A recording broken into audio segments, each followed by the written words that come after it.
Oh, you're a doomsday speaker. Why so negative? So what if it's been terrible for the last couple of years? Things are going to turn around. You got to be positive. And then Yosef tells them, go bring my father and everyone here, because there's going to be a famine for another 5 years. It's already been 2 years. There's going to be a famine for another 5 years. Now, if Yosef was coming to synagogues today, if Yosef was on YouTube today, if Yosef was on national television today, if Yosef was anywhere today saying to people, ladies and gentlemen, there's going to be a famine for another 5 years, people would boo him off the stage. Why? Oh, you're a doomsday speaker. Why so negative? So what if it's been terrible for the last couple of years? Things are going to turn around. You got to be positive. You got to be optimistic that, if you think good things will happen.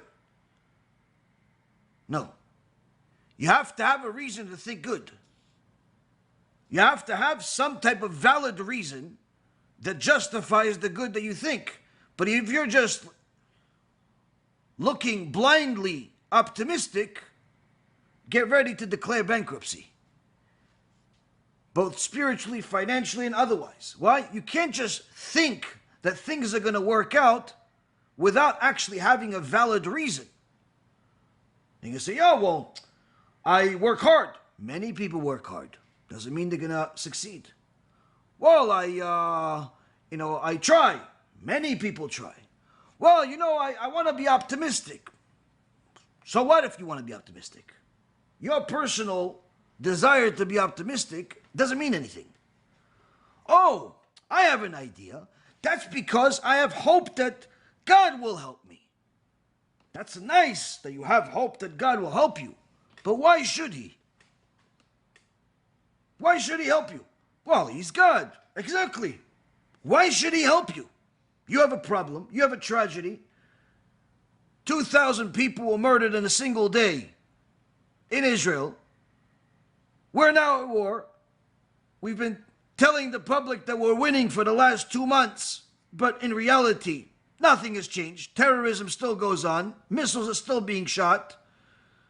The world hates us even more than they did on October 6th. Why should things change? Why should God help you? Did you change anything? Has anything changed?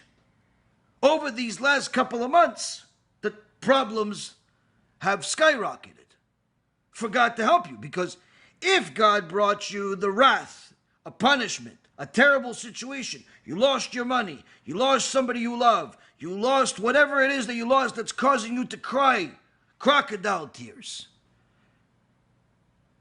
And the Torah tells you this will continue. Horrible things will follow this horrible steps that you have now. Why? Because that's the decree. He said, no. Why are you so negative? Why are you such a doomsday speaker? I'm not a doomsday speaker. I'm telling you what the Torah says. Yosef HaTzadik says there's been 2 years of famine and 5 more years to go. You're going to call him a doomsday speaker? Now, if you're going to say, well, God will help me, don't you think the tribes could have said the same thing? They were much more righteous than you. Yehuda, Shimon, Naphtali, Benjamin, Yaakov Avinu. They could have said, no, God will help us. But they didn't. Why? They knew there was a decree. They knew that something had to be done, but they also knew that HaKadosh Baruch Hu, Yishtabach Shimo La'ad, also gave us the tools to deal with it. What we must do when there's an evil decree in the world is blow the shofar. That's what the psak of the Rambam says. When the tragedy hits Am Yisrael, we have to blow the shofar to wake up all of the spiritually sleeping people, to make them realize, you want the decree to change? You must change. Not change your sleeping habit, change your diet, change your clothes. Oh, no. Change your whole life and make sure that HaKadosh Baruch Hu and His Torah become your number one. that Shema Yisrael, Adonai Eloheinu, Adonai Echad, means something to you. And not just something you saw or say once in a blue moon. If you want the decree to change, then you, my friend, have to change. You can't just say, I want to be optimistic. You can't just say, oh, think good and good things will happen. It doesn't work that way. If it would have worked that way, the brothers would have said, oh, 5 years, come on, Yosef. No, come on, you're a tzaddik. Now we're friends again. Everything's going to change. The decree's over. 2 years, finished. Now, even though there's some chachamim that say that the 5 other years that Yosef said were going to happen, it wasn't another 5 years. When Yaakov eventually arrived, apparently the decree ended. But some chachamim say no, it actually lasted another 5 years. How do we know? Look at what the rest of the parasha says, which is that you had to distribute food, you had to buy the land from the people, the whole process of what happened in the second half of the parasha. Either way, Yaakov didn't just say, you know what, let me just stay home, and I'll go visit, once in a while I'll visit you. No. He said, wait, we don't have any food. My son's over there, he can help us. I'm going. Why? That's the right thing to do. Doomsday Speaker, I'm listening. Why? Because he's speaking real. He's speaking the truth. We are meant to be a light unto the nations, not to follow their misguided practices. Remember, every Jew has to remember that he's a Jew and she's a Jew.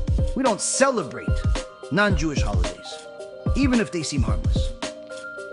It's a zilzul, disrespect to the Torah, and could lead to chilul HaShem, desecration of God's name. Stick to our holy Torah and our own holidays.